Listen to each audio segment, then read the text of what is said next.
¿Qué tal amigos de Encuentro de Negocios? O como siempre, un gusto saludarlos en esta tarde de miércoles, ya 23 de octubre del año 2024. Nos acompaña como cada semana nuestro amigo Rodrigo Ortiz con el análisis de la Bolsa de Valores, Economía y Finanzas. Estimado Rodrigo, un gusto saludarte y tenerte aquí en el programa.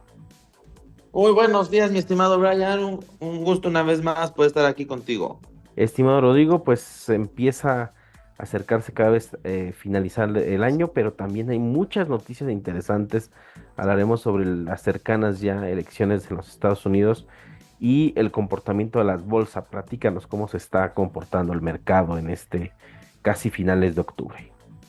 Así es, estimado, estamos en época de reportes trimestrales donde han ido saliendo poco a poco los mismos. Aún no tenemos esos reportes trimestrales interesantes de las grandes tecnológicas que siempre son las que están llamando la atención y las que le llegan a dar un mayor impulso al mercado. Sin embargo, pues han ido saliendo donde los resultados en general han sido mixtos, estimado.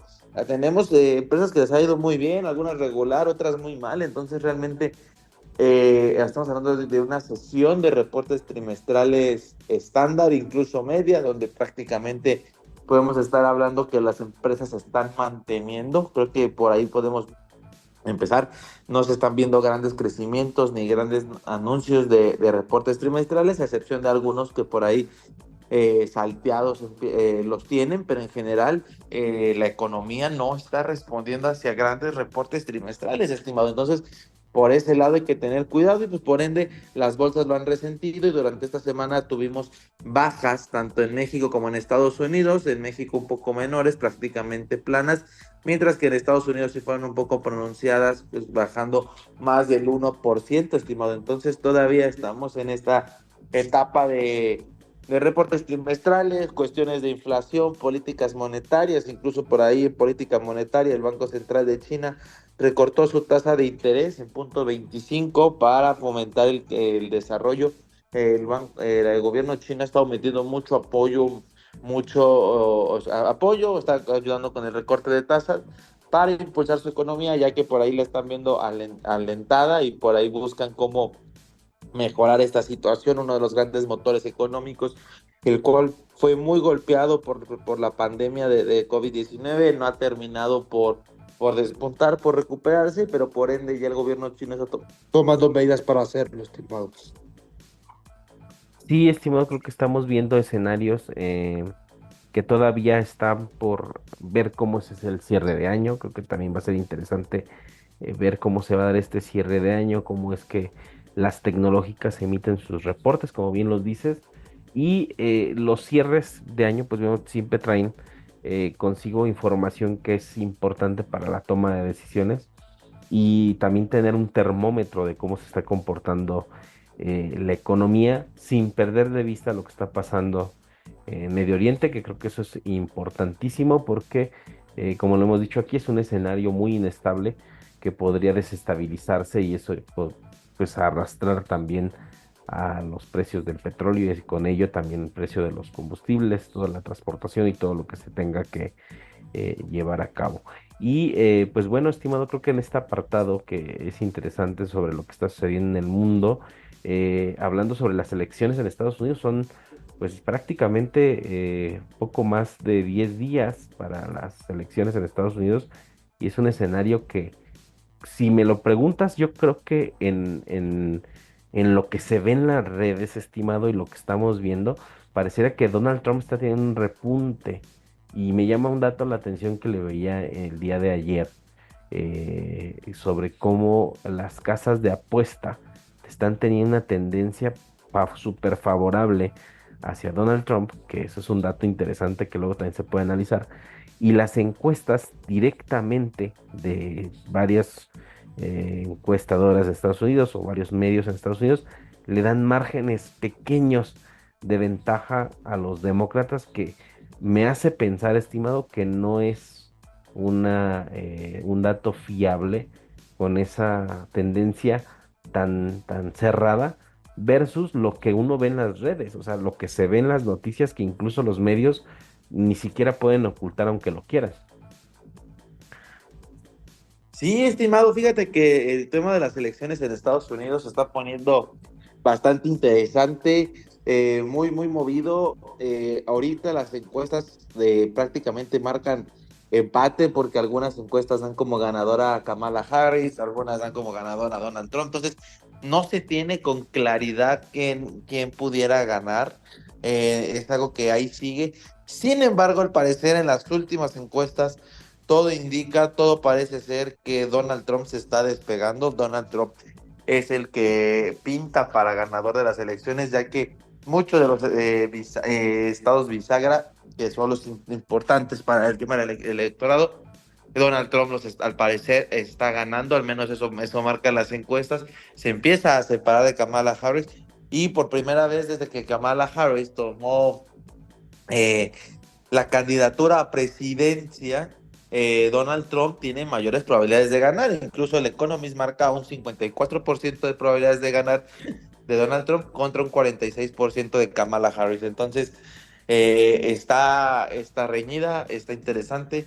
Hay que esperar, ya viene el tema electoral. Ahora sí que prácticamente estamos a 15 días de la elección en los Estados Unidos, que nos va a meter mucha volatilidad al peso, va a poner mucho nerviosismo en el mercado mexicano en espera del resultado, sobre todo si gana Donald Trump va a poner mucho más nerviosismo, vamos a ver qué pasa, pero por ese lado, hoy Donald Trump parece pintar con ventaja y una ventaja amplia, vamos a ver qué pasa, al final también no es tan fácil de definir la elección en Estados Unidos, porque a diferencia de México, donde todos los votos son iguales y el que tenga más votos gana, recordemos que en Estados Unidos gana por colegios electorales y así ganes un colegio electoral por un voto, te llevas el 100% de los votos de dicho colegio. Entonces, eso puede por ahí al final mover una situación donde al parecer se creyera que Donald Trump gana, pero un colegio electoral muy reñido lo gana Kamala Harris y se lleva todos los votos, todos los puntos y ya con eso poder entrar más en la disputa. Entonces realmente no es una situación fácil. Es mucho más difícil de predecir elecciones en Estados Unidos por esta situación de los colegios electorales. Pero veamos, ¿no? Entonces hoy Donald Trump va a la cabeza. Y un último comentario sobre los colegios electorales. Recordemos que en Estados Unidos puedes ganar teniendo menos votos, estimado, por esta cuestión de los colegios electorales. Entonces, no todo está perdido para Kamala Harris, sí está reñido, todo indica que va a ser Donald Trump, pero muchas veces el que parece ser que vaya a ganar no lo logra, algo pasa, entonces aún no está definido, pero sí que la situación es que va a la cabeza Donald Trump, estimado. Sí, estimado, creo que es un dato que, no sé, creo que lo veo como que veo las encuestas demasiado infladas hacia los demócratas de Kamala Harris. Veo un Donald Trump que se nota principalmente en los actos de campaña, la presencia que luego tiene Donald Trump en ciertos lugares muy concurridos, cómo es el recibimiento de Donald Trump hacia donde llega, que es mucha gente la que lo recibe, incluso cuando va en caravana hacia el lugar donde va en campaña. Creo que la respuesta directa con la gente se nota con los votantes. Y creo que algo que pasó este fin de semana, que eso me llamó mucho la atención, que al final, bueno, es parte de su propaganda y sus estrategias de marketing de Donald Trump, pero que luego sí, pues es que al final llegan a tener éxito, estimado. Creo que Donald Trump es un maestro de la publicidad en el sentido de que fue a un McDonald's, estuvo atendiendo a los clientes, estuvo con los colaboradores de esa sucursal, atendiendo a la gente en la ventanilla y a muchos les causó pues, como que molestia, pero al final pues es publicidad y los usuarios al final lo tomaron de manera positiva porque se busca acercar a un público más joven, a los centennials, principalmente en esos estados bisagra, estimado, que bien dices tú, los colegios electorales son los que al final lo deciden y que puede ser a través de incluso menos votos, y al final el colegio electoral es el que decide en cada estado, y, y en esos estados bisagres donde está generando presencia y estas estrategias para poder empatizar más con un público o con electores que son de diferente tipo. Entonces creo que esa parte me parece interesantísima que se esté dando y pues al final pues es una elección, estimado, y las estrategias que cada uno de los candidatos tenga, pues al final los llevarán o no al triunfo. Sí, estimado, exactamente así es, las estrategias. Lo marcaste muy bien, Donald Trump es un maestro de la publicidad, del marketing, porque incluso cuando él todavía no era candidato, apenas estaba postulando, incluso todo el periodo de Joe Biden, se hablaba más de Donald Trump por la cuestión de lo que hemos dicho. Es un personaje muy fuerte, con mucha presencia, te invita a hablar de él. Entonces Donald Trump estuvo en campaña estos 4 años, cosa que Kamala Harris pues no. Kamala Harris apenas tiene unos meses y puede que no le sea suficiente, y entonces podemos empezar a estar metiendo en nuestros análisis que Donald Trump es el ganador, y esto cómo pudiera llegar a afectarnos, cómo pudiéramos evitarlo. Es mejor tener este escenario pesimista del que se habla, que Donald Trump eh, es pesimista para México por cuestión de aranceles y demás, y que al final no se concrete, a que tengamos el escenario de que Kamala Harris gana, que se supone que es el escenario optimista, y que al final no gane y nos tire las expectativas. Entonces a veces es mejor tener en cuenta este escenario pesimista, tenerlo en cuenta, ver, tomar decisiones para que nos afecte lo menos posible, pero de que hoy es mucho más probable que gane Donald Trump, estimado, así es. Sí, es un escenario que le favorece por ahora. Todavía faltan días, todo puede pasar en algunos días, que eso también es cierto. Conforme van pasando los días, también van cambiando las situaciones. Creo que bien lo dices tú, tal vez Kamala Harris tuvo menos tiempo de hacer campaña, pero pues también trae de la mano la imagen negativa que tiene de Joe Biden y también de las preocupaciones de la economía, que es una de las principales motivos por los que muchos votantes se inclinan a Donald Trump porque consideran que este gobierno pues no vieron mejora en cuanto a la economía y la situación incluso está peor. Hay encuestadoras que así lo mencionan, que los votantes esa es su preocupación, de que simplemente en 4 años las cosas empeoraron y es Donald Trump donde ha aprovechado este discurso, pues podemos decir que catastrofistas, lo podemos decir así, en el sentido de que pues sí, la economía ha empeorado en estos 4 años, obviamente en estos 4 años pues fueron los efectos también de la pandemia, que coincidió mucho después de que sale de la presidencia y luego inicia la de Joe Biden y hay muchas situaciones que se presentan después de la pandemia. Pero bueno, hay escenarios que pareciera que pueden ser predecibles, estimado. La cancelación también, por ejemplo, de Elon Musk, que es un protagonista que me llama también mucho la atención, cómo está adentrándose cada vez en la campaña de Donald Trump. Cancela en México la construcción de la gigafábrica, a lo mejor puede ser temporal el anuncio, también sabemos que Elon Musk tiene también esas características de ser un poco escandaloso, si lo podemos decir así.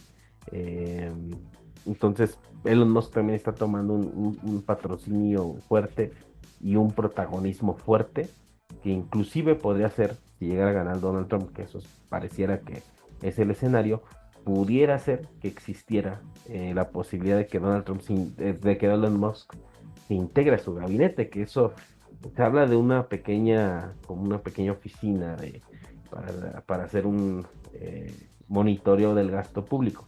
Pero yo creo que Elon Musk está empezando a tener un protagonismo que si no somos tan descabellados, estimado, pareciera que pudiera tener intenciones políticas hacia el futuro.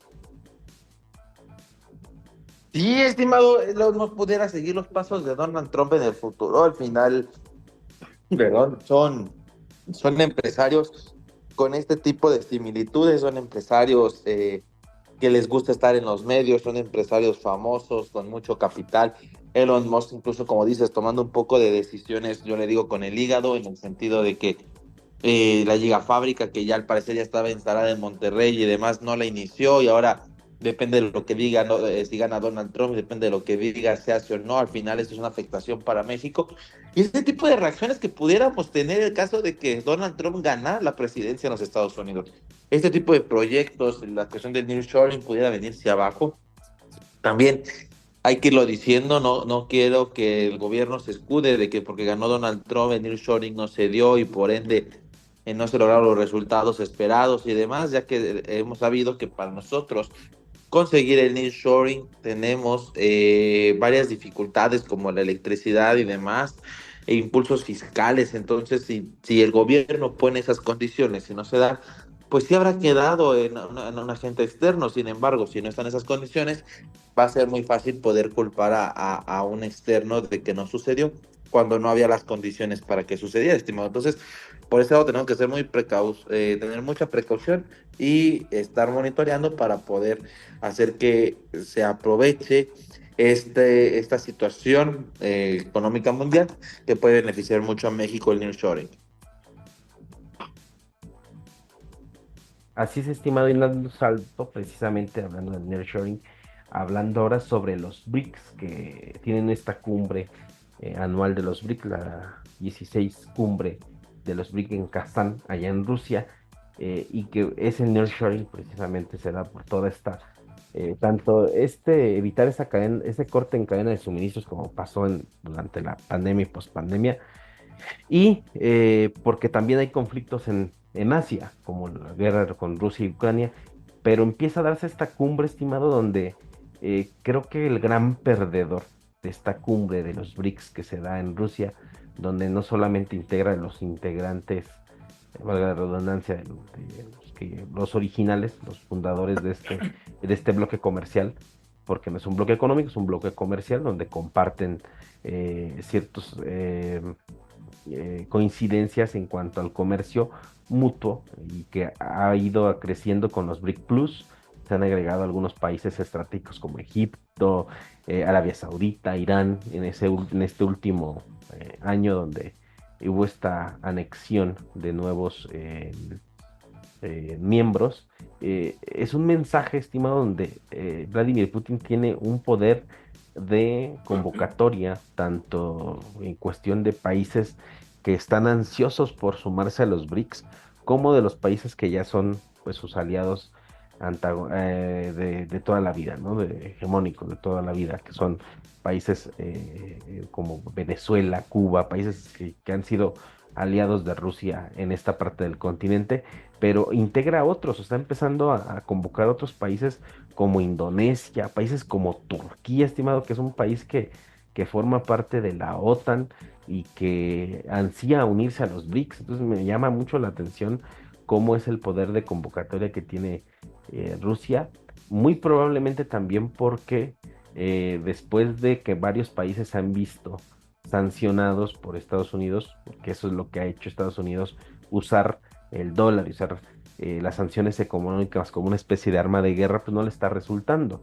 El poder de convocatoria que se ha tenido es un mensaje de decir cómo otros países se pueden comenzar a reunir y a concentrar, a poder comerciar, a que poder crear nuevos esquemas económicos en los que países de distintos ideologías empiezan a tener entendimientos comerciales para poder hacer crecer sus economías, que es lo que ha pasado con los BRICS, y que ahora hay otros países que intentan sumarse y que geopolíticamente están muy bien posicionados, estimado, y creo que esta cumbre de los BRICS, su éxito se basa, y veremos también, ahorita lo hablaremos también, sobre todo esta intención de comerciar con sus propias monedas, pues la intención es la desdolarización del comercio, al menos entre estos miembros de estos países, y puede ser un golpe fuerte para el dólar estadounidense, estimado.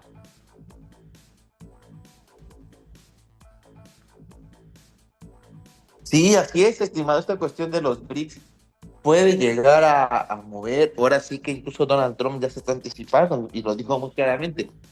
Quien deje de utilizar el dólar como reserva, no vamos a hacer comercio con él. Entonces, Donald Trump ya se siente amenazado, ya siente que al final puede que no, pues ahora sí que el poder hegemónico de los Estados Unidos se puede estar perdiendo, de las grandes potencias de antaño pudieran estar empezando a sufrir por estas nuevas economías emergentes que empiezan justamente a surgir, empiezan a reunirse, empiezan a generar comercio, empiezan a generar alianzas, entonces el dominio de los Estados Unidos se puede ver fuertemente afectado por este sentido y al final los BRICS pueden ser una nueva potencia mundial como lo empiezan a hacer en el cuestión económica y pueden empezar a ganar poderío político, dividir este poder, pueden empezar a tomar decisiones porque al final tienen a dos de los países con mayor población, entonces concentran a mucha población en ellos como es la India y China, entonces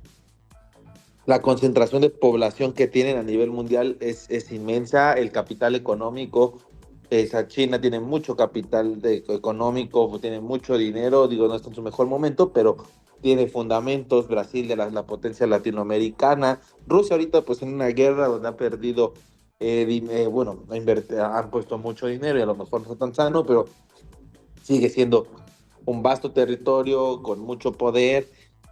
Sudáfrica, que es el que justamente domina en África, entonces tienes Latinoamérica, tienes en África, te falta una dominancia en Europa, pero ya en Asia la tienes, entonces en la mayoría de los continentes tienes presencia y presencia dominatoria, entonces realmente están ganando mucho poder, mucha fuerza y pueden hacer muchas cosas, tanto así que por eso Donald Trump ya empieza a mencionarlos indirectamente porque sabe que le puede sacar algún susto, estimado. Sí, y uno de los aspectos, bueno, hablando esta parte de los BRICS Plus y que la posible adhesión de nuevos países, eso lo veremos esta semana y lo platicaremos la próxima emisión. Seguramente habrá la adhesión de nuevos países, habrá que ver qué países son. En cuanto a Latinoamérica, es muy, muy probable que Venezuela sea adherido por las grandes reservas de petróleo que tiene y el anuncio de los BRICS Pay, este sistema de pagos que podrían usarlo como sustitución del sistema SWIFT internacional de pagos para evadir también las sanciones, el que también algunos países comiencen a utilizar o puedan tener esta tarjeta MIR de Rusia en sustitución también del Visa y Mastercard, que son operadoras de tarjetas en todo el mundo, pero que son estadounidenses y que con las sanciones, pues obviamente Rusia se ha visto limitada, pero ya tenían muchos años trabajando con estas tarjetas del sistema MIR que ellos también han creado, incluso en Nicaragua abrieron algunos cajeros automáticos del sistema MIR, también en Cuba y en Venezuela. Entonces, creo que esta parte que tal vez hace 30 años con la Guerra Fría hablábamos más del aspecto militar. Creo que ahora lo vemos en el aspecto económico, estimado. O sea, la forma en cómo los países se comienzan a dividir y empieza a existir un nuevo orden mundial multipolar en el que las economías fuertes empiezan también a tomar decisiones y empiezan a ser dominantes. Ya no es solamente Estados Unidos y están utilizando la economía como una buena arma de respuesta, también como lo ha hecho Estados Unidos para agredir a otras naciones, para sancionarlas. Pues creo que Rusia, China y sí los BRICS han empezado a tomar fuerza y creo que es un punto de partida después de esta cumbre, lo veremos después de los anuncios que hagan esta semana, los cambios que veremos en el panorama y en el mapa geopolítico mundial, estimado. Así es, estimado, lo dices muy bien, o sea, ese es el nivel al que los BRICS están adquiriendo poder, ese es, o sea, simplemente quieren incluso ya tener su sistema de pagos para incluso realizar pagos entre ellos, entonces realmente es el poderío con el que cuentan y por eso Estados Unidos se siente amenazado, estimado. Así es, estimado. Pues bueno, de esta forma llegamos a la parte final de Encuentro de Negocios. Vamos a dar paso a la cápsula Saberes Digitales de nuestros amigos del Colegio Nacional de Licenciados en Administración en Michoacán con LAMI. Hoy en Saberes Digitales hablaremos del valor de los datos en las organizaciones. En la era digital, los datos se han convertido en el activo más valioso para las organizaciones. Desde grandes corporaciones hasta pequeños negocios, todos generan y manejan enormes cantidades de información diariamente. ¿Pero qué significa esto? Que los datos son una poderosa herramienta para la toma de decisiones más inteligentes y precisas. En México, según información del Instituto Nacional de Estadística y Geografía, el INEGI, en el 2023, más del 90% de las empresas mexicanas utilizan algún tipo de tecnología digital que genera datos, como redes sociales, sitios web o sistemas de ventas. Además, se estima que el mercado del Big Data en México superará los 5,000 millones de dólares para 2025, reflejando la creciente inversión en tecnología de análisis y gestión de datos. Imagina tener una brújula que te guíe en un mercado tan cambiante como el actual. Eso es lo que los datos hacen por las empresas. Permiten conocer a fondo las necesidades y deseos de los clientes, identificar nuevas oportunidades de negocio y anticipar tendencias del mercado. Además, los datos ayudan a mejorar la eficiencia, optimizando procesos y recursos para ahorrar tiempos y costos. Todo esto convierte a los datos en el motor de la innovación, permitiendo que las empresas se adapten rápidamente y se mantengan competitivas en un mundo cada vez más conectado. Estamos viviendo una revolución donde el conocimiento basado en datos es el nuevo superpoder de las organizaciones. El reto de hoy consiste en crear estrategias corporativas orientadas al dato para convertirlo en conocimiento. Y de esta forma llegamos a la parte final del programa. Estimado Rodrigo, pues un gusto tenerte aquí en el programa. ¿Dónde te pueden encontrar en redes sociales? Claro, estimado, estoy en redes sociales, tanto en Facebook como Instagram, como Rodrigo Ortiz Consultor, donde estoy publicando bastante información financiera de manera continua. Excelente, estimado. Pues gracias por acompañarnos el día de hoy y nos vemos por aquí la próxima semana.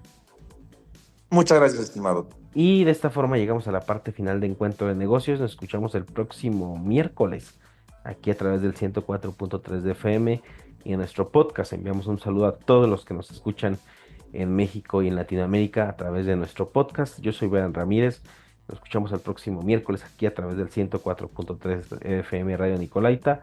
Recuerden, somos el único programa especializado en temas de negocios de la ciudad. Hasta la próxima.